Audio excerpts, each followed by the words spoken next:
Hi everyone, আজকে তোমাদের সাথে একটা নতুন রেসিপি শেয়ার করবো। আর এই রেসিপিটা আমার দিদির মেয়ের থেকে শেখা। তো আজকে বানাবো এগ স্যান্ডউইচ। তার জন্য প্রথমেই আমি নিয়ে নিয়েছি পেঁয়াজ, আর সেগুলোকে কুচি কুচি করে কেটে নিয়েছি। তার সাথে নিয়ে নিয়েছি কাঁচা লঙ্কা, সেগুলোকেও কেটে নিয়েছি। তো তারপর কড়াই দিয়ে দিয়েছি সাদা তেল, সেটা গরম হয়ে গেলে তার মধ্যে দিয়ে দেবো পেঁয়াজ কুচি, লঙ্কা কুচি। হালকা ভাজা হয়ে গেলে তাতে দিয়ে দেবো নুন, আর বেশি ভাজলে কিন্তু চলবে না। তো তার একটু পরেই দিয়ে দিয়েছি সেদ্ধ ডিম গ্রেট করে, সেটাকেও অল্প ভেজে নিয়েছি নুন দিয়ে। তারপর একটা বাটিতে নিয়ে তার মধ্যে দিয়েছি অরিগ্যানো, চিলি ফ্লেক্স, মেয়োনিজ, আর দিয়েছি টমেটো সস। তো তারপর সবগুলোকে একসাথে ভালো করে মিক্স করে নিয়েছি।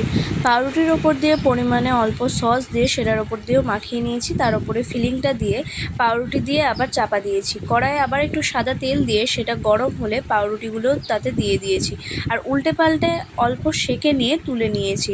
তো তারপর পাউরুটিগুলোকে স্যান্ডউইচের শেপ দিয়ে মাঝখান দিয়ে কেটে নিয়েছি। তো ভিডিওটা কেমন লাগলো জানিও।